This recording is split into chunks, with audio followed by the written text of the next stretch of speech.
Heureux de vous retrouver dans cette seconde partie du JDS, Journal Dimanche au soir.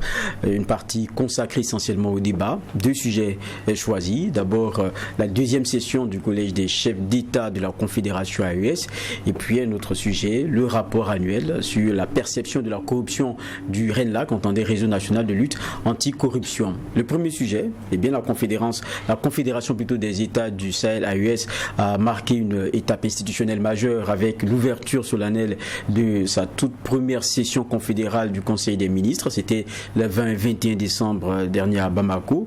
Le lendemain a débuté pour 48 heures la deuxième session du Collège des chefs d'État de la Confédération. Cette rencontre a permis de dresser le bilan de la première année d'existence de l'organisation, notamment dans les domaines de la sécurité, de la diplomatie et du développement. Elle a aussi consacré l'entrée en activité de plusieurs institutions clés, renforcer l'architecture juridique de la Confédération et affirmer sa souveraineté face aux menaces multiformes. À l'issue des travaux, il faut le préciser, le capitaine Ibrahim Traoré, président du FASO, a été désigné par ses pairs pour assurer la présidence tournante de l'AES. Autant d'éléments que nous allons aborder dans cette partie débat avec des invités que je m'en vais vous présenter. Nous sommes avec Adama Amadé Sigiré, il est écrivain, il est aussi coordonnateur, il est aussi coordonnateur, quoi qu'on dise, du RISA, le Rassemblement des intelligences pour la souveraineté de l'Afrique. Et puis une autre casquette, c'est pas ce nom-là qu'on le reçoit, mais je le dis quand même, puisque le débat il est important. Vice-président chargé du suivi des questions de développement, Commission nationale de la Confédération AES. Merci d'être avec nous. Merci beaucoup, Vaha. Un plaisir de vous avoir. Nous sommes aussi avec Dr Boukari Nellier. Il est lui secrétaire général du RISA et il faut dire qu'il est spécialiste de l'analyse du discours. Bonsoir. Docteur. Bonsoir, merci de l'invitation. Un plaisir de vous avoir. Nous sommes aussi avec Labidi Naba. Il est le porte-parole du mouvement Face aux causes. Bonsoir. Bonsoir camarade Vaha et bonsoir à tous. Merci. Nous allons donc revisiter ce qui s'est passé à Bamako. Je pense que vous deux vous y étiez, Labidi Naba et Adama Amadé Sigiré, vous étiez sûrement au cœur des choses. Et quel regard général en termes de symbolique déjà, et sur ce grand rendez-vous qu'il y a eu à Bamako? Oui, merci beaucoup Vaha, et une fois de plus encore, salut à tous les téléspectateurs et à aux téléspectatrices qui nous suivent. Je suis aussi très content de retrouver votre plateau après quelques mois d'absence. C'est toujours un plaisir pour moi d'y revenir et aussi vous encourager et vous féliciter pour tout ce travail que vous faites ici à Free TV. Vous assurer aussi de la satisfaction des populations qui vous suivent et demander à Dieu et aux membres des ancêtres de continuer de vous bénir pour que vous puissiez faire ce travail de communication là qui est important à cette période. Alors pour revenir à la deuxième session du Collège des chefs d'État tenu à Bamako le 22 et le 23. D'abord, il faut dire que c'est la symbolique. C'est la symbolique parce que, il faut le dire, le monde entier avait les regards braqués sur Bamako le 22 et puis le 23 décembre. Si on revient dans le passé, et quand on parle du Burkina Faso, du Mali et du Niger, qu'est-ce que les gens disent? Ce sont des pays pauvres, ce sont des pays, on a déjà même qualifié de PPT, ou c'est quoi, pays pauvres très endettés, voilà. Des termes vraiment qui ne faisaient pas notre honneur. Donc, de par le passé, on était vus comme les plus faibles, ceux qui n'avaient rien. Alors, aujourd'hui, voir que ces trois pays font un sommet dans la capitale du Mali et que le monde entier a les regards braqués sur ce sommet-là, moi, j'avoue déjà que c'est une grande affirmation. C'est l'affirmation de la puissance, c'est l'affirmation de la grandeur. Et ça, c'est assez symbolique parce que c'est la preuve que nous commençons à exister, comme nous disons chez nous en philosophie. C'est la preuve que nous commençons, le monde commence à compter avec nous. C'est la preuve que nos amis sont avec nous, mais même nos détracteurs doivent apprendre à compter avec nous. Moi, vraiment, c'est la symbolique d'abord qui est formidable, la symbolique qu'il faut voir, c'est la détermination, c'est la volonté de détermination, c'est la volonté de souveraineté, c'est la volonté d'affirmation, et j'avoue que c'est un grand pas en avant. C'est un tournant fort décisif dans la géopolitique, dans la géostratégie, c'est un autre tournant que le monde est en train de prendre, et je le dis, ce n'est pas de la prétention, c'est un autre tournant que le monde est en train de prendre à partir du sommet de Bamako. Désormais, ceux qui nous exploitaient, ceux qui nous pillaient, ceux qui nous ont asservis pendant des décennies, sont obligés de comprendre, ils n'ont d'ailleurs pas d'autre choix, ils sont obligés de comprendre que ces trois États-là ont décidé de s'affirmer, ont décidé de se construire et ont décidé de tracer leur propre modèle de développement. Donc partant de cela, il faut saluer la grandeur et le leadership de nos trois chefs d'État, le général Assimi Goïta, le général Abdourahmane Tiani et le capitaine Ibrahim Traoré. Saluer aussi la grandeur des populations, parce que ça n'a rien à voir avec le machin de la CEDEAO qui se tenait de l'autre côté où les chefs d'État se réunissaient, mangeaient et puis rien entre eux. Non, ici c'est une session ouverte où les populations ont participé, où les populations ont acclamé les chefs d'État, où les populations ont apporté tout leur soutien, toute leur volonté de voir ces chefs d'État faire de grandes choses pour les trois nations. Franchement, j'avoue que c'est formidable et moi je suis très content. D'accord. Même question, Labdi Naba, vous qui étiez aussi du côté de Bamako. Oui.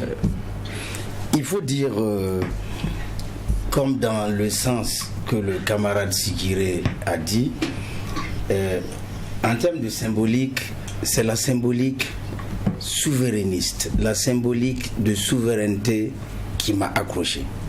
Personnellement, j'ai cherché d'abord à savoir avoir le pool des experts et tout.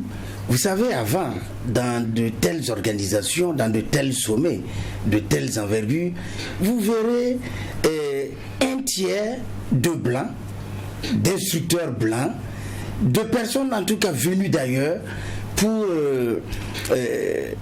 participer ou apporter, c'est eux d'ailleurs qui étaient à la tête des choses, pour conduire, en termes organisationnels, même en termes de production, de contenu, les choses. Mais là, c'était nos frères burkinabés, maliens, nigériens qui tenaient justement les leviers, les commandes des choses et qui faisaient les travaux et tout. Ensuite, ce qui m'a aussi accroché, c'est que le sommet est un sommet d'une très grande envergure, organisé entièrement sur fonds propres.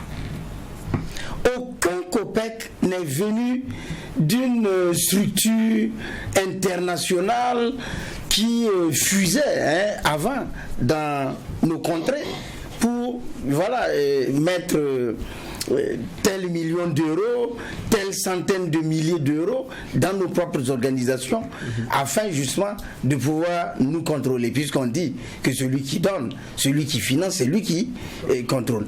Et là, c'est entièrement financé par nous-mêmes. Et ensuite, il faut dire que c'est un sommet qui a mobilisé la jeunesse africaine.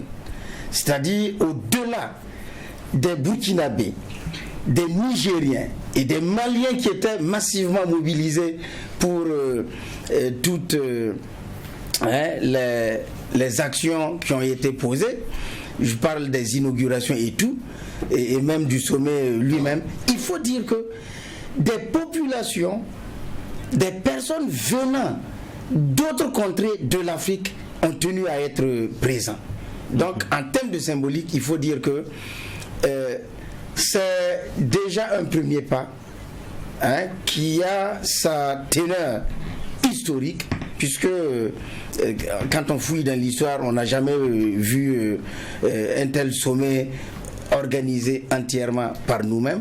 Donc je pense que ici c'est quelque chose de nouveau qui nous amène tous et qui nous rassemble tous vers la nécessité de construire les choses par nous-mêmes et dire que c'est possible. D'accord. Docteur Boukari Nebié, le regard général sur ce rendez-vous. Oui, pour moi, les deux l'ont dit, et eux d'ailleurs qui étaient au cœur de la cérémonie là-bas, donc qui ont vécu les choses en direct, et donc on ne peut que être d'accord avec ce qu'ils ont dit.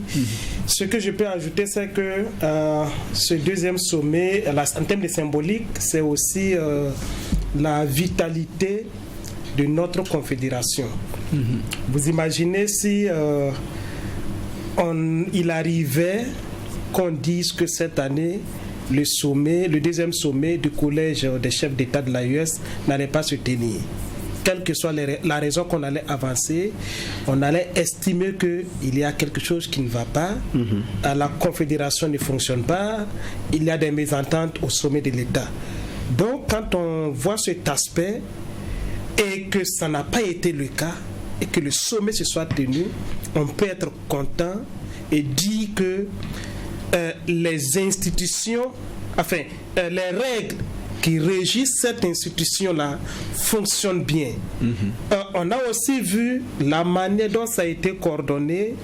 Le général Assimi Goïta qui passe la main au capitaine Ibrahim Traoré, et tout cela s'est fait en respectant les textes, bien sûr. Donc c'est une vitalité de notre confédération. En attendant qu'on revienne peut-être dans le fond, mais aussi en termes organisationnels. Ils l'ont dit tout à l'heure, il y a des organisations qui existent autour de nous, dont l'AES est sortie d'ailleurs des entrailles.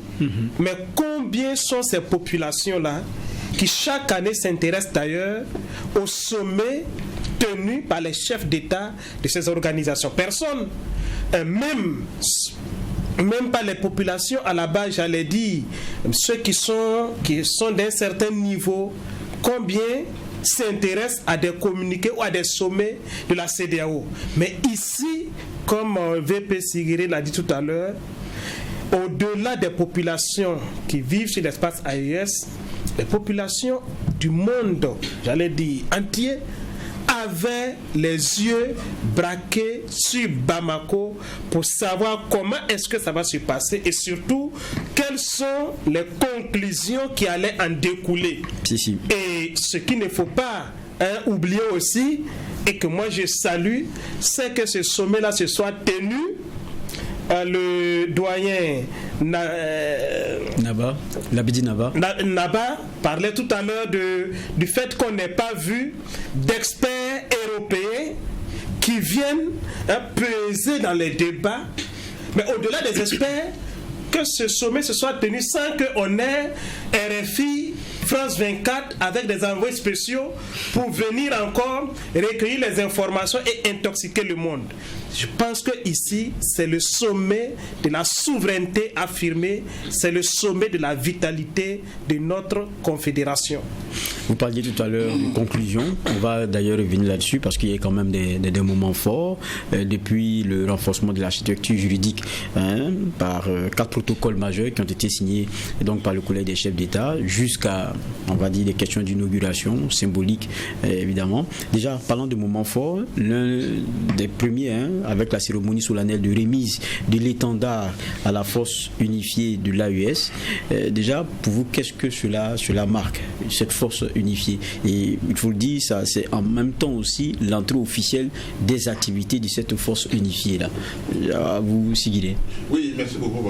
Et personnellement, j'étais à Bamako avec certains officiers burkinabés. Je vais taire les noms, mais nous avons échangé et je leur ai témoigné la reconnaissance de toute la population de Burkina Faso, mais la population de l'AES, nos admirations pour le travail qui est fait. Et effectivement, ces officiers burkinabés étaient venus, j'étais avec les frères d'armes du Niger, voilà, et ils étaient venus effectivement pour le lancement de cette force unifiée là. Effectivement, c'est un grand projet qui a vu le jour, c'est ce que nous avons toujours souhaité sur nos plateaux.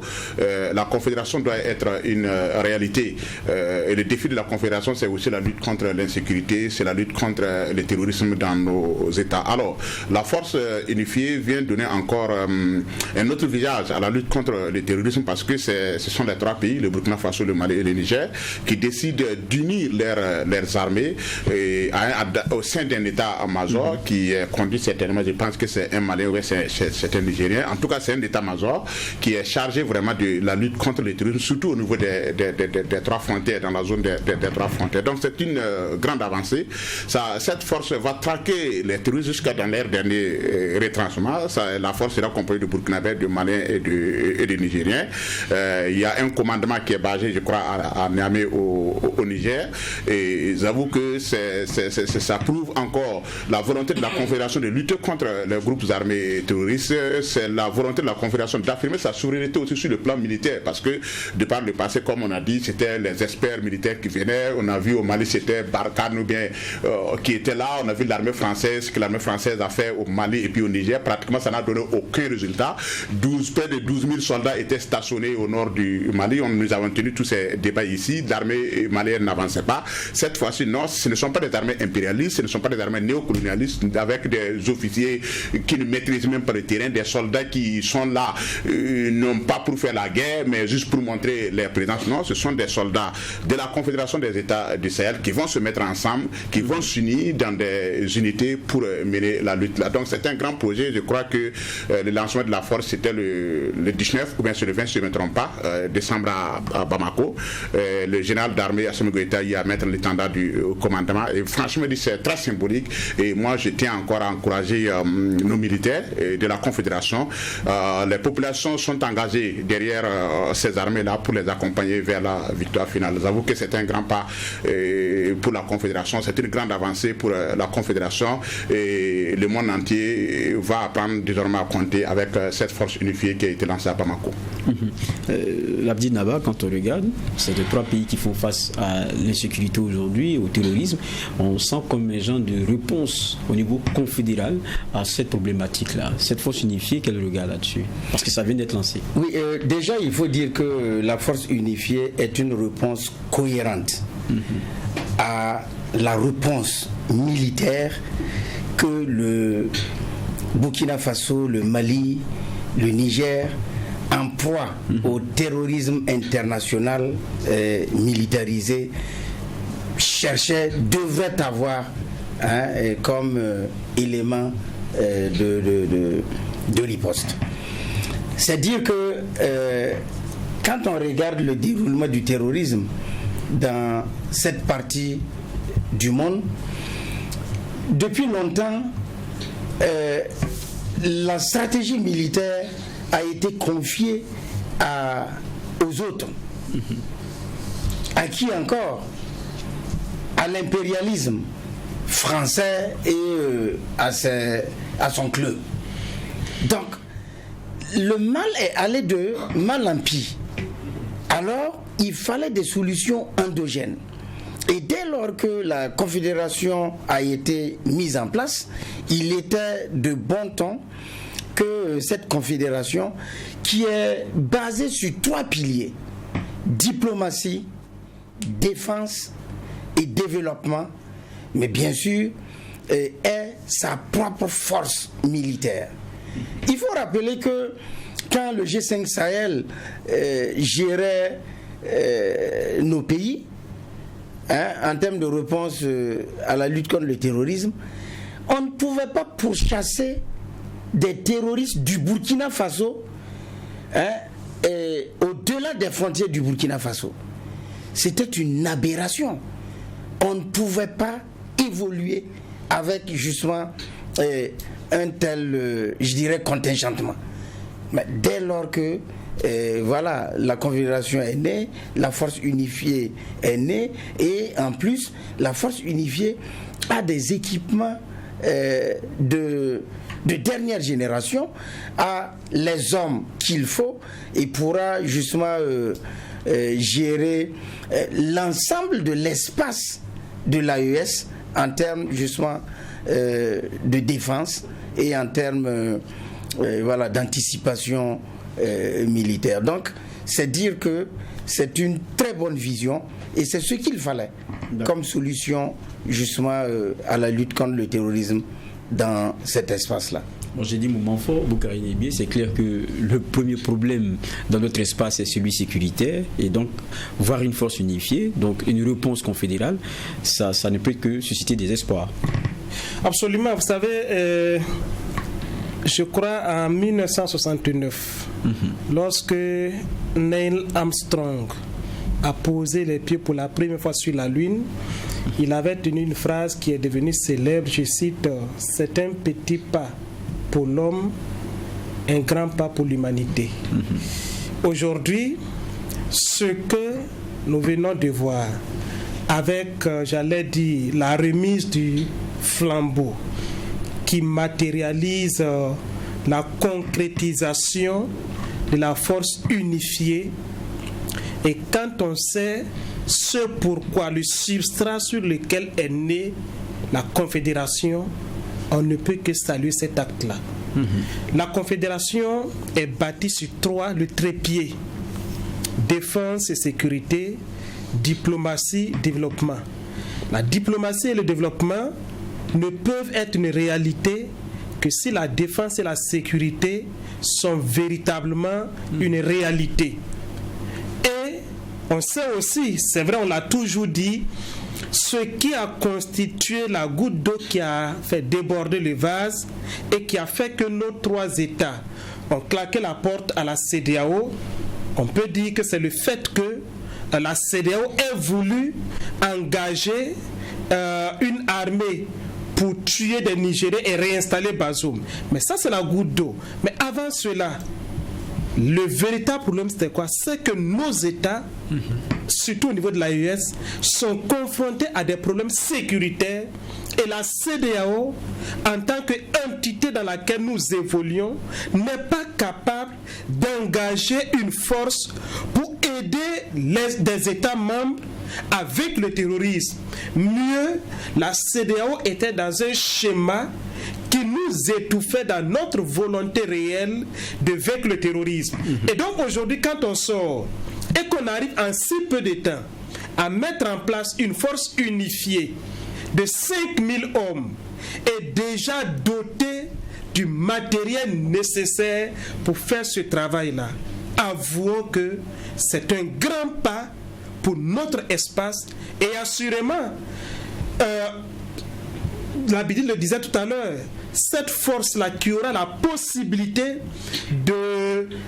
d'opérer au-delà des nations ou des États individuellement pris, mais qui va s'occuper aussi de traquer les terroristes. Même si ces terroristes frappaient dans un État et franchissaient la frontière, ce qui n'était pas toujours le cas avant. Là également, quand on le dit, les gens disent non, même il y a 6 ans, 7 ans, il y avait des opérations conjointes. On n'a pas dit qu'il n'y avait pas de opération conjointe, mais il n'y avait pas la possibilité que cela soit systématique. Or, aujourd'hui, c'est le cas. Vous avez reçu sur le plateau ici, j'y étais également, il y avait un commissaire à la retraite, je crois, qui a justifié, qui a montré en quoi est-ce que la naissance de la Confédération de l'AES et surtout la force unifiée vient apporter un souffle nouveau à la lutte contre le terrorisme. Et je pense que c'est à mettre à l'actif de nos chefs d'État qui ont vu juste et qui ont compris que si nous voulons vaincre le terrorisme, il faut que nous changions la façon de faire, parce que je crois que quelqu'un disait qu'il faut être idiot, Einstein, il faut être idiot, il faut être fou pour continuer à faire ce qu'on a toujours fait et escompter des résultats différents. Et donc ici, nos chefs d'État ont compris qu'on ne peut pas continuer dans le même schéma avec des partenaires classiques qui en réalité constituaient des boulets à notre pied et avoir des résultats différents. Voilà pourquoi ils ont commencé par dénoncer les accords coloniaux, militaires et autres de défense pour nous permettre d'avoir les coudées franches et agir pour notre espace. Vous faisiez référence au commissaire à la retraite Al-Missi, qu'on salue d'ailleurs au passage. Merci. Qui vient souvent sur nos plateaux. Il y a, pas seulement sur la question de cette force unifiée, il y a eu, on va dire, une synergie d'action et pour cela renforcer l'architecture juridique par 4 protocoles signés notamment par les chefs d'État. Sur la défense et la sécurité, il y a eu la dynamique pour une doctrine commune de protection de l'espace confédéral. Sur la coordination diplomatique, il y a donc cette diplomatie unifiée, proactive et souveraine qui est dessinée, développement économique, donc pour une convergence des politiques et une planification intégrée. Sur la session parlementaire confédérale, il y a aussi donc cette dynamique pour une gouvernance législative partagée et représentative. Moi, je vais venir vers Sigiré. C'est vrai que très souvent, on a entendu certains dire, bon, on a l'impression que dans cet espace AES-là, on ne va pas au même rythme. On sent que c'est le Burkina qui est un peu plus fougueux. C'est nous qui sommes un peu plus, je ne dirais pas pressés, mais dans l'accélération des choses. Quand vous êtes allé à Bamako, moi, je vois ces protocoles additifs qui ont été signés par les chefs d'État. Je vois les discussions qu'il y a avec ces personnes qui sont dans l'appareil principal dans chacun de ces États. Est-ce qu'on avance ensemble, on est vraiment sur la même longueur d'onde, on est au même rythme et au même pas? Oui, merci beaucoup. Effectivement, à Bamako, d'abord cette tenue du 15 au du 15 au 18 décembre, certainement, la rencontre des hauts fonctionnaires et de la Confédération des États du Sahel, une rencontre à laquelle j'ai participé effectivement, et c'est cette rencontre-là qui a réfléchi sur les projets des protocoles additionnels pour consolider la Confédération des États du Sahel. Donc c'est sur le plan de défense, sur le volet défense, sur le volet diplomatie, sur le volet développement. Après cette rencontre des hauts fonctionnaires et des experts, s'est tenu aussi le Conseil des ministres confédéral. Voilà, le Conseil des ministres de la Confédération, c'était le 20 et le 21. Donc quand les ministres sont venus, notre devoir en tant qu'experts, c'était de soumettre aux ministres les projets sur lesquels nous avons travaillé, et ces projets-là ont été encore revus par les ministres, mais aussi amendés. Il faut l'avouer que c'est eu des amendements de part et d'autre, que ce soit du Burkina et puis du Mali et même du Niger, avant d'être validés et puis proposés maintenant au chef d'État le 23 décembre 2025 lors du sommet. Effectivement, ce que vous dites, c'est vrai. Les pays ne vont pas au même rythme, les pays n'ont pas le même niveau d'avancement au niveau de la Confédération, et certainement quand on fait une lecture, on a l'impression que le Burkina Faso est en avance par rapport à certains sujets, surtout sur le plan développement, et même sur le plan défense, on peut le dire ainsi. Mais il faut aussi reconnaître que les pays, de par le passé, ne vivaient pas les mêmes réalités, surtout les mêmes réalités socio-politiques. Quand vous prenez par exemple le contexte politique au Mali, par rapport au contexte politique au Burkina Faso, vous allez voir qu'il y a des éléments qui font que ce n'est pas la même situation socio-politique. Voilà. Quand vous prenez aussi le contexte politique au Niger par rapport au contexte politique au Burkina Faso, vous allez voir qu'il y a des données qu'on peut retrouver à l'intérieur, et ces données-là peuvent faire qu'un État peut avancer plus vite par rapport à un autre État. Donc ce sont ces données politiques-là, ces données socio-politiques-là, et même aussi des données économiques, ça aussi il faut l'avouer, des données économiques, il faut aussi mettre ces données économiques-là qui font que on peut avoir l'impression qu'un pays avance plus vite par rapport à un autre pays. Mais ça c'est inhérent à toute volonté d'union, à toute volonté de rassemblement. Vous n'êtes pas au même niveau. Alors si à partir du moment où vous n'êtes pas au même niveau et vous voulez créer une union, une confédération, il va de soi que dès le début il y a quelques difficultés. C'est tout à fait normal, et nous ça ne nous fait pas peur. Au contraire, ça nous rassure. Ce qu'il faut voir ici sur le plan défense, sur le plan développement et sur le plan diplomatie, c'est la volonté des trois pays d'aller ensemble. C'est la volonté des trois pays de faire les choses ensemble. C'est la volonté des trois pays d'élaborer des projets de développement communs au sein de la Confédération. Moi, je pense que c'est ça qui est déterminant. Quand vous voyez sur le plan défense, par la mise en place de la force unifiée, quand vous voyez sur le plan développement, il y a eu la Banque confédérale, il y a eu la télévision. Si vous voyez sur le plan diplomatie, désormais, effectivement, comme le général Abdourahmane Tiani a dit, les trois pays parlent d'une même voix quand il s'agit de diplomatie. Vous avez vu quand il y a eu le problème de l'avion du Nigeria qui à propos de l'assaut, et il y a un communiqué au niveau de la Confédération. Donc moi je pense que c'est ce qui est fondamental, et c'est ce qui fait notre force. On ne doit pas trop mettre l'accent sur le fait que nous ne sommes pas au même niveau de communication, nous ne sommes pas au même niveau de compréhension même du projet confédéral. Non, je pense que les choses vont mûrir avec le temps, les choses vont se mettre en place avec le temps. C'est tout à fait normal, c'est inhérent à toute volonté de rassemblement, même si ce sont des individus qui décident de s'unir. Vous n'avez pas dès le début la même compréhension des choses, vous n'avez même pas les mêmes pouvoirs ni les mêmes capacités. Alors ceux qui ont la compréhension la plus rapide ou bien les capacités les plus avancées seront en avance par rapport à d'autres. Mais ce qui est intéressant, c'est la volonté d'union, c'est la volonté de rassemblement, c'est la volonté de faire des grandes choses ensemble. Donc moi j'ai assisté à tous les travaux,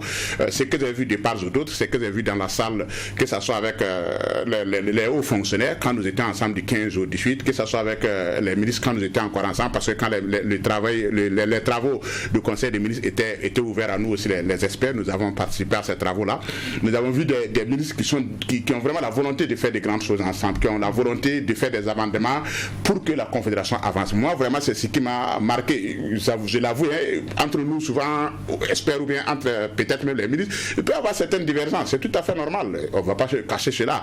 Mais ce qui est déterminant, ce qui est fondamental, c'est la volonté de toutes les composantes, que ce soit les Maliens, les Burkinabés et les Nigériens, de construire une confédération et d'aller ensemble pour sauver cet espace confédéral-là de l'insécurité, mais aussi proposer des projets de développement sur le plan de développement, mais aussi sur le volet diplomatie. Dans tous les cas, les protocoles additionnels sont assez clairs. Ils visent à garantir donc l'efficacité, la cohérence et la légitimité des décisions confédérales. Voilà, de la Confédération. Donc on le comprend bien. Voilà, c'est ce qui ressort vraiment de nos travaux. Et il il y a moins des éléments sur lesquels quand même je vais revenir. C'est que il y a le diagnostic d'abord aussi qui est fait de la réalité dans laquelle on est. On parle de menaces à exorciser vers une souveraineté donc intégrale. Et quand on peut faire le diagnostic de ces menaces-là, moi je les cite comme ça, les menaces persistantes: terrorisme armé, toujours actif malgré les succès militaires récents, terrorisme économique à travers des pressions judiciaires et financières, terrorisme médiatique via des campagnes de désinformation ciblées, ingérence étrangère, y compris régionale, visant à affaiblir la Confédération. Voilà le diagnostic qui est fait. Oui, c'est implacable. Non, je pourrais ajouter quelque chose sur ça. Non, ce qui est intéressant dans ça, c'est que nous parlons sans langue de bois. Voilà, nous sommes réalistes, nous savons ce qui nous menace, nous savons les défis auxquels nous faisons face, de même que les enjeux sociopolitiques et socio-stratégiques. Voilà, et nous avons décidé de nous mettre ensemble pour aller de l'avant. Donc, c'est une analyse réaliste que les travaux de ce sommet-là ont eu à proposer. On a fait d'abord le diagnostic de ce que nous vivons. C'est un diagnostic implacable, réel, que ce soit sur le plan du terrorisme communicationnel, c'est une réalité. Le terrorisme sur le plan sécuritaire, nous sommes attaqués. Le terrorisme économique, parce que les gens font tout pour nous asphyxier, pour que nous n'ayons pas les moyens économiques. Quand vous voyez ce que s'est passé au Mali avec cette histoire de carburant, nous y étions même jusqu'à aujourd'hui. Vous arrivez dans certaines stations d'essence pour avoir du carburant, c'est tout un problème. Mais c'est quoi? C'est la volonté de nos ennemis de tout faire pour nous asphyxier et de soulever les populations contre nous. Donc, c'est déjà une avance pour nous de savoir, de faire le point de la situation économique, de la situation sécuritaire et même de la situation diplomatique, et de savoir maintenant envisager des perspectives pour maintenant aller de l'avant. Je pense que nous sommes conscients de tous ces enjeux-là, et c'est ce qui fait d'ailleurs la force de la Confédération et notre détermination encore à aller de l'avant. Et c'est vrai qu'en même temps qu'il y a ce diagnostic qui est fait, il y a aussi forcément les propositions qui viennent, par exemple renforcer la communication stratégique, intensifier la coopération judiciaire et poursuivre les opérations militaires conjointes. Moi je reviens vers Dr Boukari Nebié. Parmi les moments forts aussi, il y a les prises de parole des présidents. Et ça, il y a eu des discours qui ont été forts, remarquables et remarqués. Parce que dedans, même les diagnostics qui sont ressortis, on les entend encore dans les discours. Et puis, ce n'est pas que des plaintes, parce que face à la réalité qui est constatée, il y a on va dire des genres d'injonctions. En tout cas, la façon dont les populations sont enjointes à se comporter d'une certaine façon, parce que c'est seulement comme ça que le combat, lui, peut être gagné. Revenez, vous qui êtes spécialiste de l'analyse du discours, sur ce qu'on a dû entendre, notamment de ces chefs d'État. Oui, moi je dirais que notre chef d'État, les trois chefs d'État de la Confédération de l'AES, dans leur prise de parole, s'inscrivent, je l'ai déjà dit quelque part, dans une approche pragmatique du discours politique. Cette approche pragmatique-là qui se manifeste ou qui se concrétise par le fait qu'on dise les choses sans langue de bois. Tout à l'heure, vous avez rappelé les défis qui restent encore. Et Cyril l'a dit, eux, en tant qu'experts, ils se parlent de façon assez franche. Et aujourd'hui, il ne sert à rien pour les chefs d'État d'amadouer ou de mentir aux populations. D'autant plus que ils ont besoin que ces populations-là comprennent les réalités et que ces populations les accompagnent. D'autant plus que ces populations constituent le véritable bouclier aujourd'hui. On a parfois parlé de diplomatie belliqueuse, n'est-ce pas? C'est pas une diplomatie belliqueuse, c'est une diplomatie décomplexée. Une diplomatie qui ne veut pas s'inscrire dans une forme de mensonge d'État. Et donc, quand on voit la façon dont ils s'expriment, la façon dont ils s'adressent à leur auditoire, à la fois direct, ceux qui étaient dans la salle, mais l'auditoire indirect aussi, tous ceux qui ont suivi à travers le monde entier et dont les problèmes de l'AES constituent également leurs problèmes, ils ont atteint leur objectif. Et là encore, je dis, c'est une forme d'efficacité discursive. Pour que les gens comprennent, on parle d'efficacité énergétique. Comment gérer de façon parcimonieuse, comment gérer de façon assez rationnelle l'énergie. L'efficacité discursive, c'est exactement sur ce modèle-là également. Est-ce que quand nos chefs d'État prennent la parole, ce qu'ils disent là arrive à faire mouche? Autrement, est-ce qu'ils atteignent leur objectif? De ce point de vue, j'estime pour ma part que leur objectif est atteint. on veut que les populations comprennent et que les populations s'engagent avec nous. Parce que si vous êtes engagé seul, en tant que tête, et que la base ne vous suit pas dans ce que vous faites, il n'y aura pas de résultat. Or, ici, pour ce que nous avons vu, c'est vrai, on pourra rétorquer qu'il n'y a pas eu de sondage qui a attesté cela, mais les sondages, c'est à la fois une enquête, mais c'est aussi de façon empirique. Et quand vous écoutez aujourd'hui, de façon empirique, on peut dire que les prises de parole des 3 chefs d'État avant le sommet et les prises de parole également pendant le sommet ont été des prises de parole qui sont allées dans le sens de ce que les populations veulent.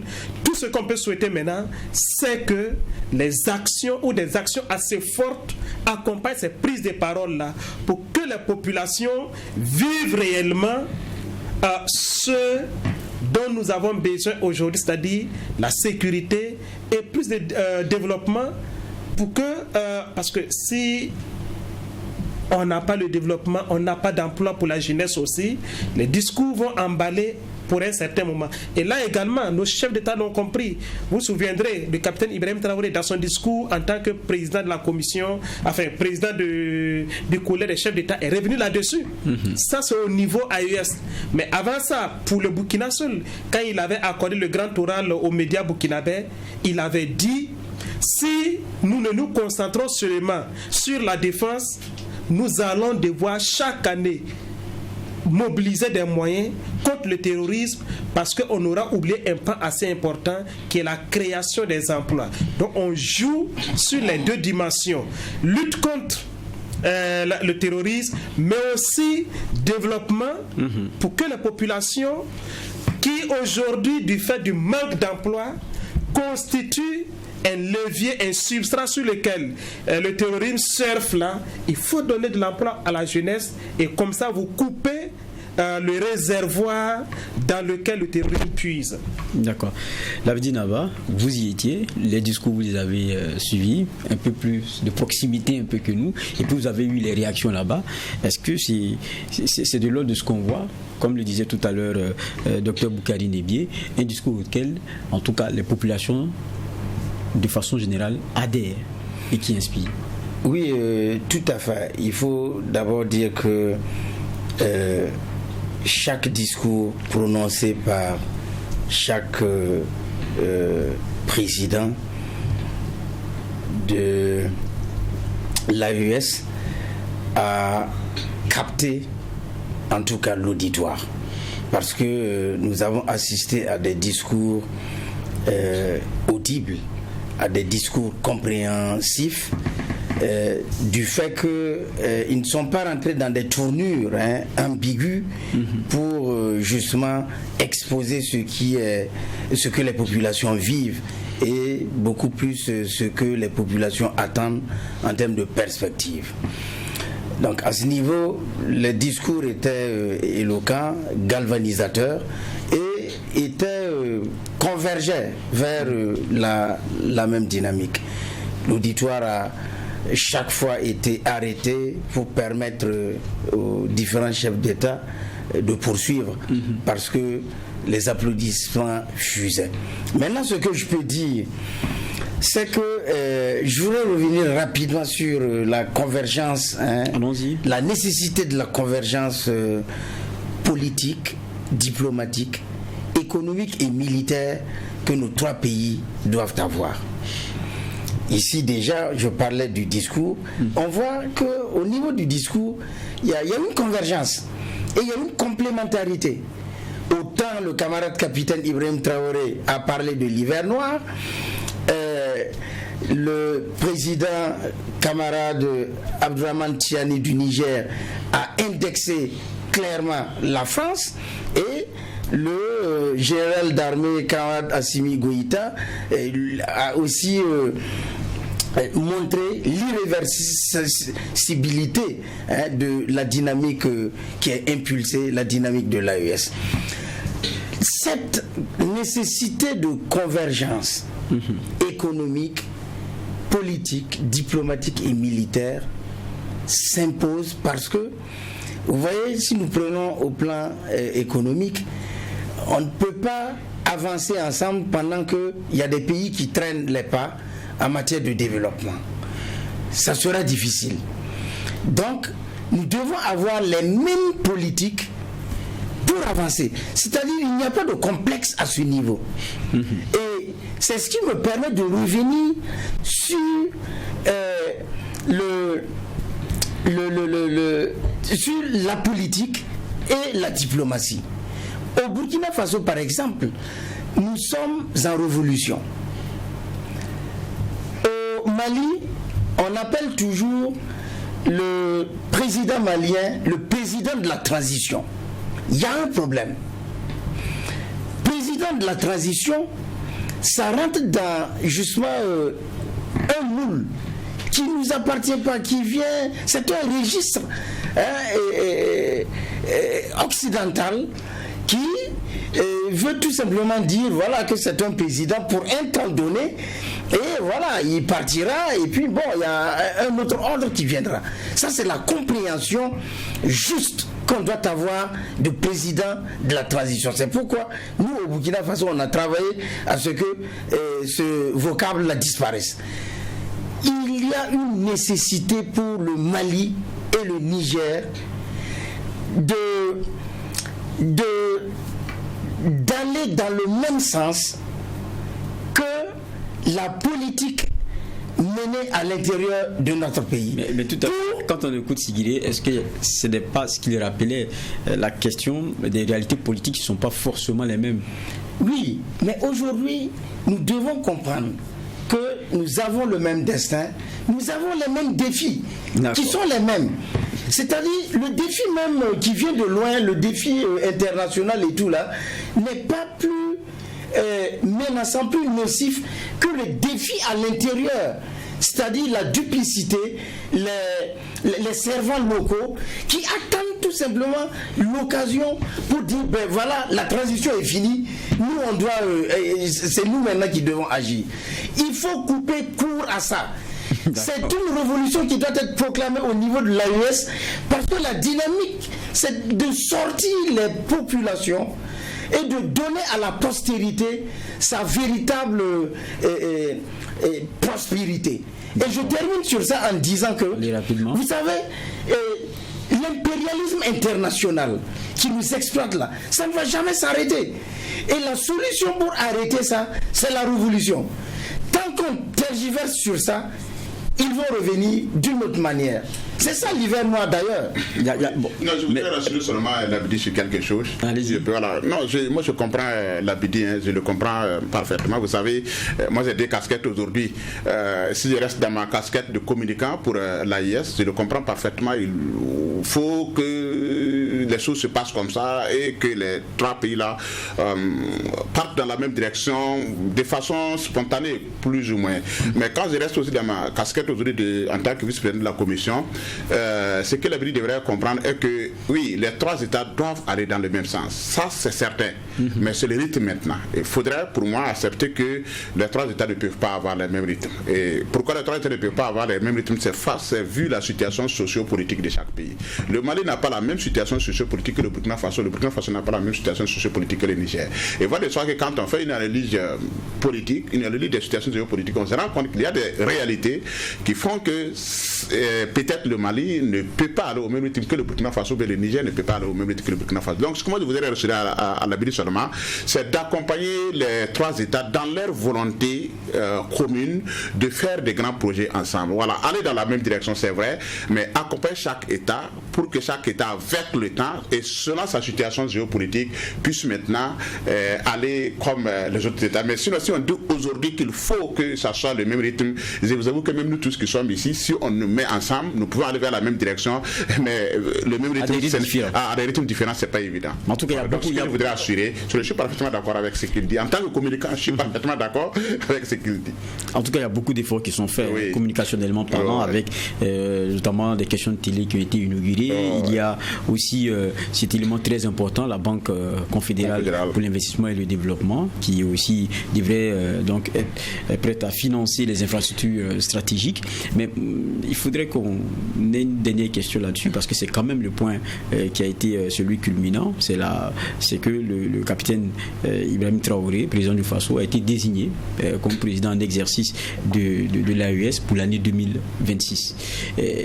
Quand vous le regardez, sous quel signe vous mettez cela pour 2026?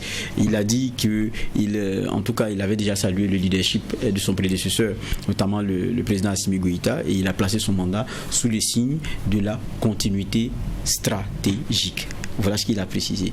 Comment vous voyez cette présidence-là? Ce sera la dernière question pour chacun, mais en 1 minute, parce qu'on a un dernier sujet sur lequel on va faire aussi un tour de table. Je vais commencer par vous, Sigiri. Oui, merci beaucoup. Effectivement, la présidence du capitaine Ibrahim Traoré au niveau de la Confédération des États du Sahel s'inscrit dans la continuité stratégique. C'est avant tout consolider les acquis de la Confédération, parce que la Confédération a eu des acquis en 1 an sous le leadership du général d'armée Assimi Goïta. Et je pense que le capitaine Ibrahim Traoré, quand il a pris le discours, il a inscrit aussi son mandat, si je peux m'exprimer ainsi, dans le même ordre, c'est de travailler à consolider ce qui est déjà comme un acquis, mais c'est aussi d'ouvrir des perspectives, des perspectives, parce que comme on le dit, la Confédération doit avoir de grands projets. Nous ne devons pas dormir sous nos lauriers. Les défis sont énormes, et je sais que le capitaine Ibrahim Traoré, avec son engagement, avec sa détermination, et surtout avec sa capacité d'innovation, parce que c'est ce qui fait aussi son leadership, il a une capacité d'innovation incroyable et très pragmatique. Je sais qu'avec tous ces atouts-là, avec son leadership affiché, il va certainement travailler à consolider la Confédération, mais aussi à projeter la Confédération vers un avenir encore meilleur. Et ça, je reste convaincu qu'il va y arriver. Il a nos soutiens. Docteur Olivier, sur cette présidence 2026? Oui, l'acteur principal l'a lui-même dit, Assimi Goïta. Le général Assimi Goïta a posé les fondations. Le capitaine Ibrahim Traoré va s'appuyer sur ce que le général Assimi Goïta a déjà fait, qui constitue une sorte de levier pour bâtir. Et quand il aura fini, certainement qu'au soir de sa candidature, on aura eu des avancées et ainsi de suite. Donc c'est comme ça que je comprends ça. Mais je comprends aussi que c'est une charge supplémentaire. Désormais, en tant que président du collège des chefs d'État de la Confédération de l'AES, il a une casquette en plus.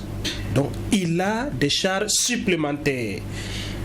Mais VP Sigiri l'a dit tout à l'heure, connaissant son implication personnelle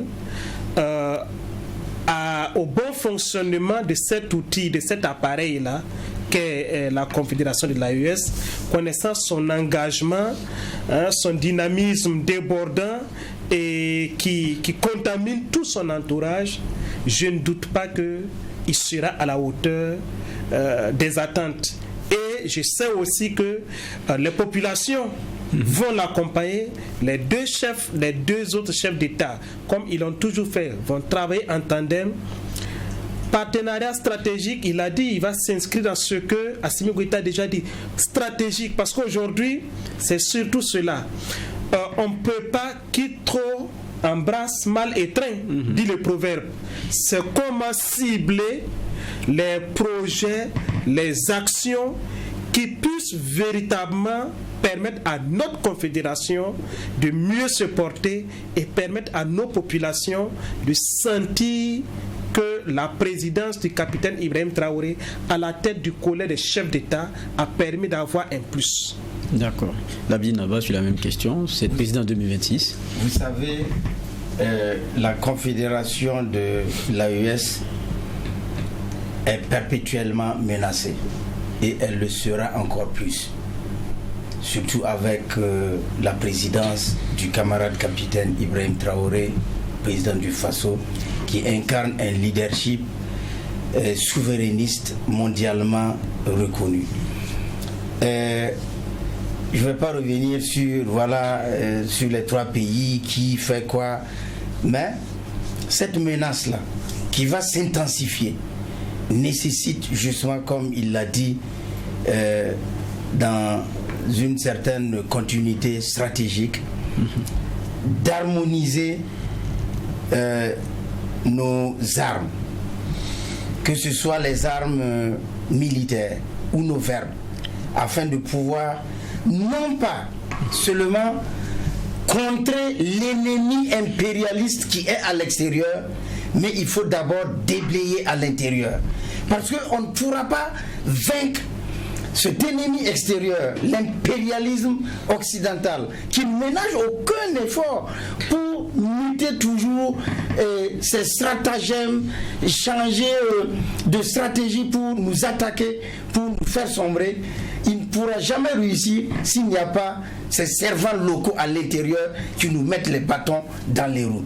Et la révolution, c'est-à-dire les écarte déjà, les neutralise déjà.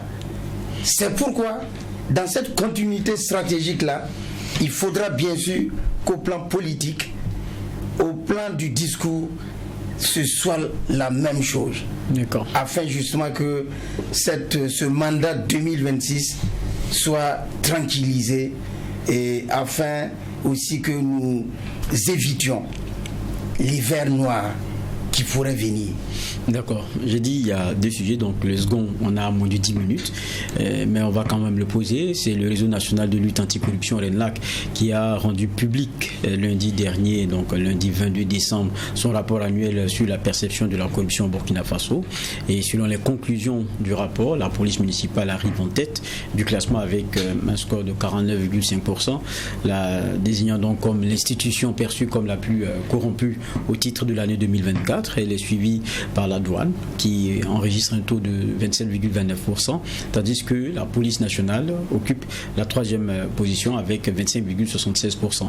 Et puis sur le plan des résultats, le rapport 2024 révèle aussi une légère augmentation de la perception citoyenne de la corruption par rapport à l'année précédente. L'indice synthétique de perception de la corruption, c'est celui-là donc qui fait foi, est passé de 40 points en 2023 à 41 points en 2024, après une baisse notable enregistrée l'année donc précédente.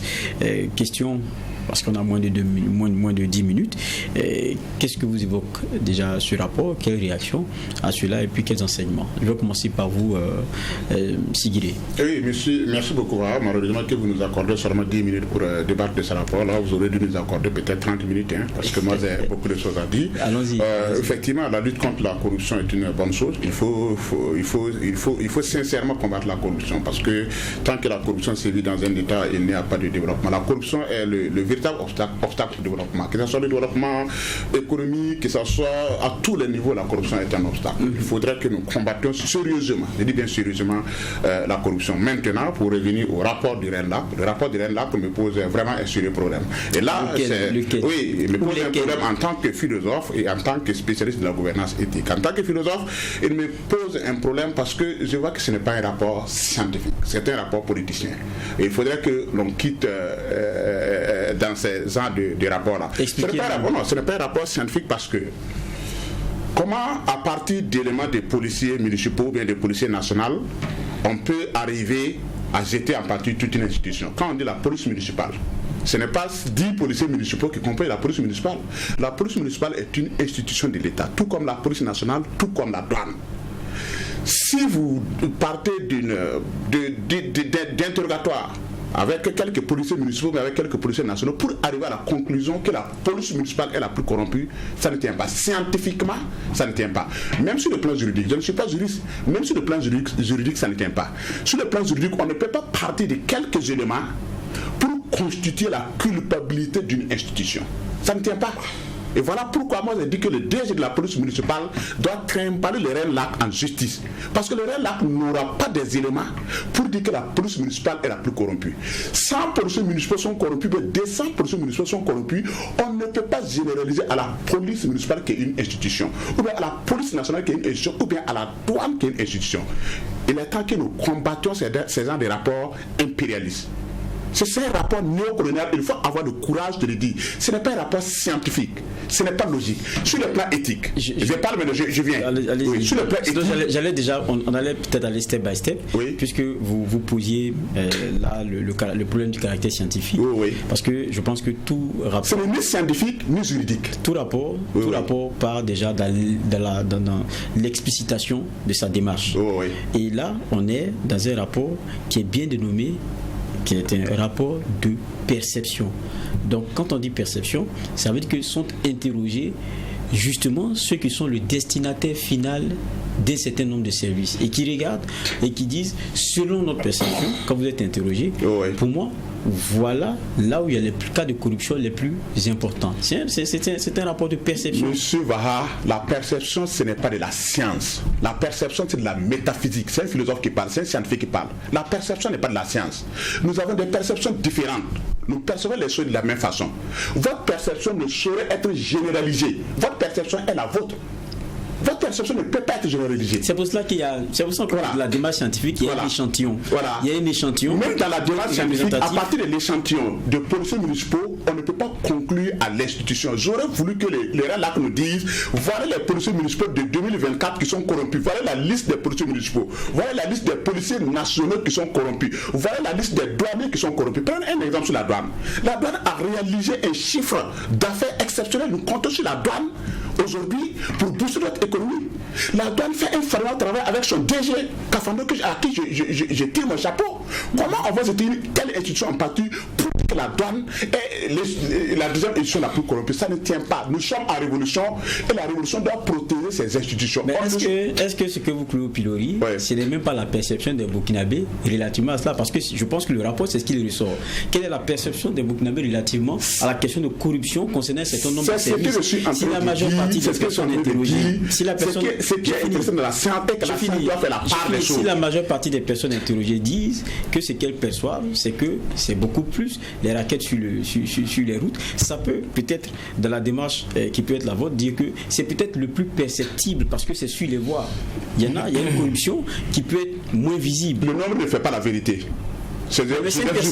Perception. Le nombre ne fait pas la vérité. Mais ça reste le nombre ne fait pas la science. Nous sommes en révolution, nous devons nous inscrire dans une démarche scientifique. Nous devons nous inscrire dans une démarche scientifique. Nous devons protéger les institutions de l'État. La police municipale, c'est une institution de l'État. La police nationale, c'est une institution de l'État. La douane, c'est une institution de l'État. Maintenant, si à l'intérieur de la police municipale, il y a des policiers corrompus, que les RELAC nous donnent les noms des policiers corrompus. Nous-mêmes, on a besoin de cette liste. S'il y a des douaniers qui sont corrompus, qu'on nous donne la liste des douaniers qui sont corrompus. Mais jeter la police municipale en particulier, institution de l'État, je refuse et je dis non.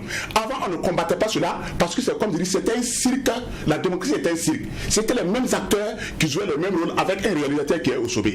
Avec la révolution, il est temps qu'on mette fin à ces rapports impérialistes et à ces rapports néocoloniaux. Le RELAC ne peut pas jeter une institution de l'État en pâture. Sur le plan éthique, ça pose problème. Sur le plan éthique, ça pose problème parce que nous devons protéger les institutions de l'État. L'État construit ses institutions pour se construire. À partir du moment où l'État construit ses institutions pour se construire, on ne doit pas jeter une institution de l'État en pâture. Et c'est ça des rapports, vous ne verrez pas ça nulle part au monde. Mais justement, est-ce que ce n'est pas interpellateur que de dire à une institution, attention, voilà ce que la majeure partie des personnes aujourd'hui pensent de vous? C'est ce que je suis en train de dire. C'est ce que c'est en train de dire. C'est le narratif impérialiste. Est-ce que ça c'est pas interpellateur déjà pour le service? C'est interpellateur, mais c'est forcément interpellateur. Qui t'a travaillé un peu là-dessus? C'est ici seulement que ça se passe. Dans les vrais pays, ça ne se passe pas. Vous ne verrez pas ça en Chine, vous ne verrez pas ça en Russie, où on jette une institution en pâture. Ce sont des méthodes impérialistes et en tant que révolution, nous devons mettre fin à ces méthodes-là. Quel est là que nous présente la liste des policiers municipaux corrompus, la liste des policiers nationaux corrompus et la liste des douaniers corrompus. La révolution doit protéger les institutions de la République. Autant de la force démocratie, on peut accepter ces genres de rapports. Aujourd'hui, une organisation qui ne relève pas de l'État, qui n'a pas un pouvoir régalien, qui n'est pas une organisation de l'État, ne peut pas jeter en pâture une institution de l'État. Le RELAC est une organisation de la société civile. Le RELAC est financé par qui? On ne sait pas. Partant de cela, même dans la forme, sur le plan éthique, ça pose problème. Le RELAC n'étant pas une institution de l'État, ne peut pas jeter en pâture une institution de l'État. Il y a vice de forme, comme on le dit, il n'y a pas conformité. Dans la forme, ça pose problème et il faudrait que les RELAC mettent fin à ces rapports impérialistes-là pour faire de vrais rapports en nous présentant la liste des policiers corrompus, des douaniers corrompus et nous allons remettre ça à la justice et la justice va les sanctionner. Voilà ce qui est science. Ça, ce n'est pas de la science, c'est un rapport impérialiste et il faut jeter ça dans la poubelle. Je dis encore que le terme est bien clair, c'est perception. Donc je vais aller avec Labdine Abbas. Je suis intégralement d'accord avec mon camarade Sigiré. D'accord. Vous savez, il y a un amalgame que ce rapport porte sur justement l'opinion que les populations devraient et pourraient avoir sur les différentes institutions qui ont été ici dénigrées. L'amalgame aussi réside dans le fait que très forcément ce rapport, ce travail est resté sur les mêmes attributs, la même méthodologie qu'ils avaient, que le RENLAC avait, conduisait, tout en oubliant, ou plutôt en occultant, qu'il y a une transformation structurelle profonde qui est impulsée depuis le 30 septembre 2022 au Burkina Faso, amenant toutes les institutions de ce pays-là dans une certaine trajectoire de probité, d'efficacité, de compétence. Si nous prenons la douane, il l'a cité, on voit un dynamisme que cette institution impulse aujourd'hui, permettant d'engranger et surtout de détecter un certain nombre de fraudes qui passaient sous Boisseau avant. Non, mais le rapport, attention, le rapport aussi ressort les efforts en matière de lutte contre la corruption, notamment dans ces institutions-là. Le rapport le ressort. Maintenant, je me dis, peut-être que le débat... Mais donc, c'est une confusion. Peut-être que le débat de fond ici qui est posé, c'est peut-être de poser le débat sur la question de la perception, parce que ça reste un peu, comment dire cela, ça reste un peu inachevé. Oui, mais la perception de la corruption, et puis la réalité de la corruption, pour vous, c'est pas la même chose. Non, en fait, la perception reste relative. Mais ne faut-il pas aussi interroger la perception que les populations ont relativement à la corruption dans un certain nombre de services? Est-ce que cela pose un rapport de façon... Là où ce rapport est dangereux, et c'est pour cela il est écrit, je le dis, selon les conclusions du rapport, la police municipale arrive en tête du classement avec un score de 49,5. J'ai fini. La désignant comme l'institution perçue comme la plus corrompue au titre de l'année 2024. C'est encore une perception. Ça, c'est de la par les personnes qui ont été interrogées. Maintenant, est-ce que c'est pas la question de l'interrogation sur des perceptions qui posent problème, qu'il faille aller, comme disait tout à l'heure Sigiré, à une énumération des cas de façon concrète pour qu'on soit un peu plus situé? C'est ce que vous voulez? J'allais chuter sur ça. En fait, vous savez, le conformisme bureaucratique, protocolaire, qui nous a été enseigné et qui a été justement le gouvernail d'organisations comme le RENLAC fait voilà, du copier-coller et presque à chaque année. Ce que vous dites là, on a entendu ça dans la démocratie électoraliste où la corruption était rampante. Ce que je veux dire, oui, c'est que elle-même, elle doit faire sa propre mue et rentrer dans justement la peau d'un nouveau RENLAC révolutionnaire qui non seulement ne jette pas en pâture, comme l'a dit le camarade Sigiré, les institutions, mais détecte ceux qui sont en train de saboter la dynamique originelle, disons de la mission originelle que l'institution porte, notamment les brebis galeuses. C'est elle qu'il faut justement identifier et en faire un rapport pour les mettre face à la justice. C'est comme si on disait que non, aujourd'hui la justice, on a une justice révolutionnaire aujourd'hui, même s'il y a encore des il peut y avoir des brebis galeuses. Donc c'est là où le rapport pose problème. Et pour l'opinion, les populations qui ne comprendraient pas, ils diront, bon voilà, on est en révolution, mais c'est le même problème. Et c'est comme ça que dans le conformisme, on arrive encore à saboter, à dénigrer nos institutions. Et la perception reste relative. D'accord. Une perception, dans un rapport, on se pose des questions. D'accord. Docteur Nebié. Oui, monsieur Vahama, je vais commencer par dire que c'est vrai, VP Sigiri l'a dit tout à l'heure, le temps consacré pour ce sujet-là, il est très peu, de mon point de vue. Donc ça ne permet pas d'aller en profondeur. Quand cela ne tienne, je vais dire un mot là-dessus. Il aurait été bon, il serait bon que sur la question, peut-être une conférence plus ouverte avec le RENLAC, qu'on nous explique un peu la méthodologie. La méthodologie et même les questions qu'on pose. C'est important. Les questions qu'on pose et aussi qu'on regarde. Ça, c'est le rapport de 2024. En 2022, quelle était la méthodologie, quelles étaient les questions? En 2023, quelle était la méthodologie, quelles étaient les questions? En 2024, quelle était la méthodologie, quelles étaient les questions?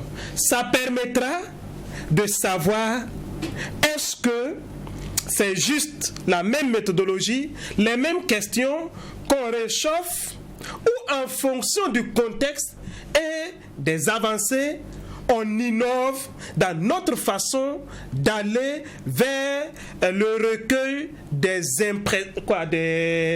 la perception. Ça, c'est le premier élément. Le deuxième élément, et vous le dites si bien, c'est une perception. Moi, je suis enseignant-chercheur.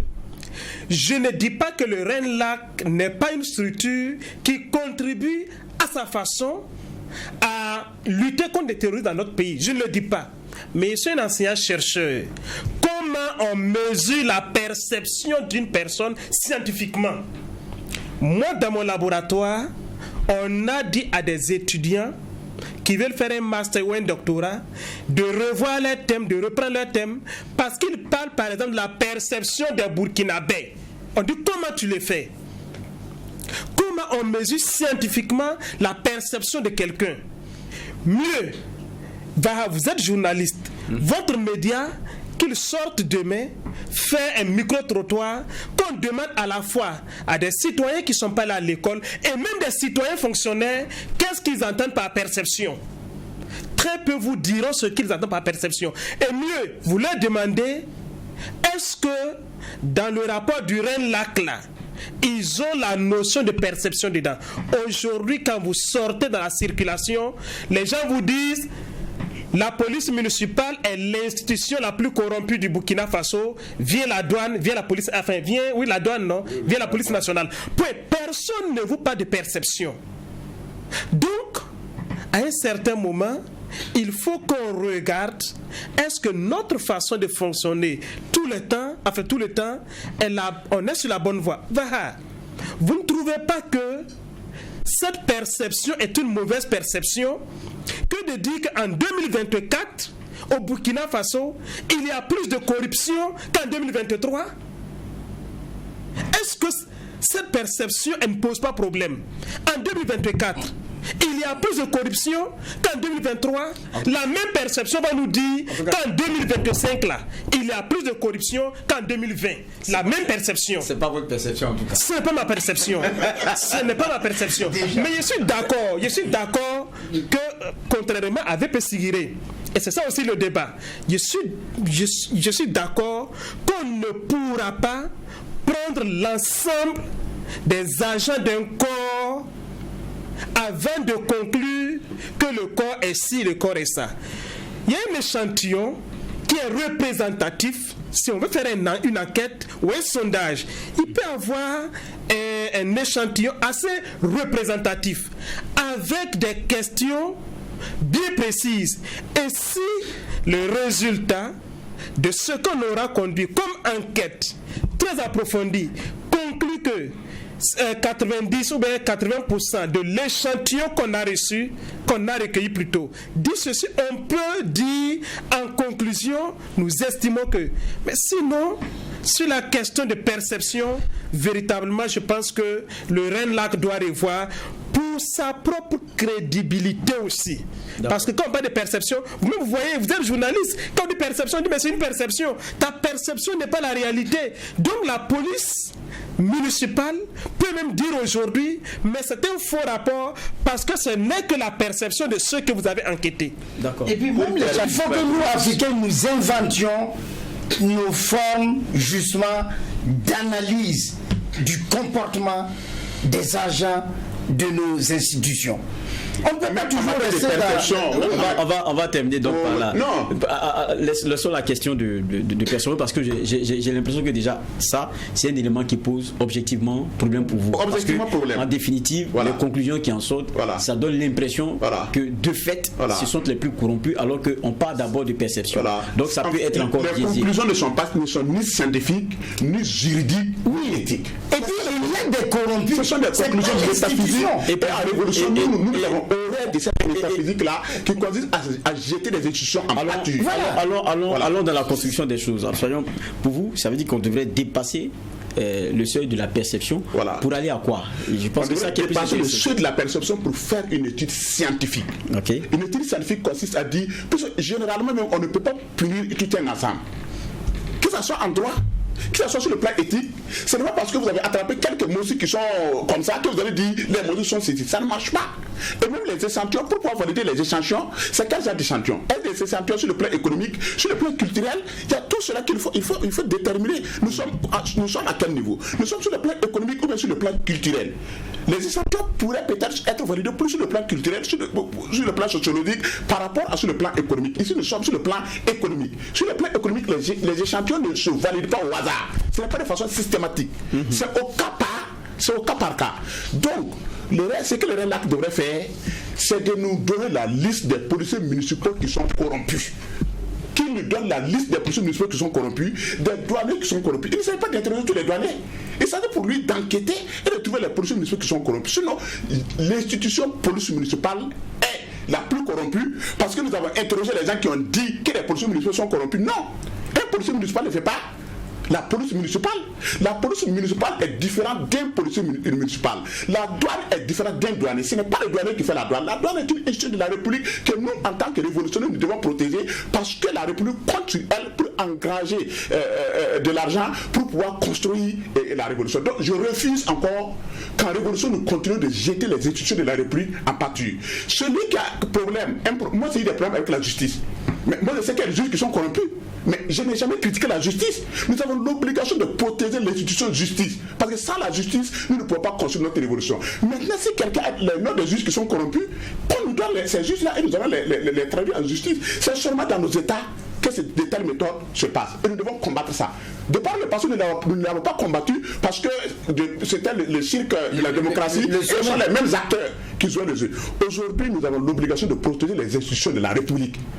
Si parmi, dans les institutions, il y a des brebis galeuses, qu'on nous donne les noms, le CORAC est là, transmettez la liste au CORAC, le CORAC va faire ses résultats. Sur de tels rapports, la police municipale est corrompue, la douane est corrompue, nous ne voulons plus entendre parler de ces rapports-là encore. Nous avons l'obligation de protéger la douane, l'obligation de protéger la police nationale, l'obligation de protéger la police municipale. Et ça, nous allons l'assumer. Parce que ce sont des pratiques impérialistes que nous avons tolérées depuis le passé. Et que dans nos républiques, et que dans la révolution, nous ne pouvons plus tolérer, parce que ce n'est ni scientifique, ni juridique, ni éthique. On pense que le sujet, il aurait fallu qu'on l'approfondisse. Oui, sûrement, sûrement qu'on aura cette opportunité justement en invitant le justement sur ce plateau. Il y a des méthodes qui se passaient de par le passé que dans la révolution nous ne voulons plus accepter parce que nous sommes intelligents. Et on ne peut pas prendre des méthodes qui ne relèvent pas de l'intelligence, qui ne relèvent pas de la science pour continuer à nous berner. Voilà, si n'est pas le passé, on ne dénonce pas, c'est pas parce qu'on a peur de quelqu'un. Non, c'est parce qu'on estimait que de toute façon, les acteurs étaient tous pareils. On pourrait y revenir, Sigiri, on pourrait y revenir. Voilà. Et c'est bien pour cela qu'on avait enrôlé ce sujet-là depuis hier, parce qu'on avait vu que cela suscitait quand même aussi beaucoup de controverses. Ceci dit, dans tous les cas, au passage, on tirera le chapeau aussi à ces services-là, quoi qu'on dise, hein, police municipale, police nationale, douane, qui abattent en tout cas un travail énorme. Et je pense que c'est ça le plus important, de le faire remarquer pour ce qui est de ces institutions. Voilà. Maintenant, le reste, ce sont des perceptions, comme je le disais tout à l'heure, et le débat se poursuit sur le fond de la façon dont les travaux sont menés. Je pense que cela est constructif, cela devait interpréter aussi les uns et les autres. Mais cela n'enlève en rien le fait qu'on puisse avoir le débat ici. Il serait intéressant d'avoir le RENLAC, ça pourrait ajouter du bon à ce débat-là. En tout cas, merci à vous d'être passé. Merci Adama Amadé Sigiré. Ça peut se poser, n'est-ce pas? Merci. Je rappelle que vous êtes écrivain, coordinateur du RISA, Rassemblement des intelligences pour la souveraineté de l'Afrique, et puis vous êtes aussi vice-président chargé du suivi des questions de développement de la Commission nationale de la Confédération AES. En tout cas, ça a été un plaisir de vous avoir. Merci, docteur Boukari Nébé, d'être passé. Vous êtes secrétaire général du Rassemblement des intelligences pour la souveraineté de l'Afrique, RISA. Vous êtes aussi spécialiste de l'analyse du discours. Ça a été un plaisir de vous avoir. Merci aussi, Labide Naba, d'être passé. Vous êtes porte-parole du mouvement Face aux causes. Merci d'être passé. Merci, camarade Vaha, et merci à tous. Merci pour faire donc cette partie débat du JDS, Journal du dimanche au soir. On espère vous retrouver la semaine prochaine. Je ne sais pas si c'est l'année prochaine, mais en tout cas, bonne fête de fin d'année à tous. Et puis, restons donc dans la santé, dans la prière pour un Burkina toujours debout. Et puis, retrouvons-nous ici pour toujours ces débats constructifs. Merci et donc à dimanche prochain. D'ici là, portons-nous bien.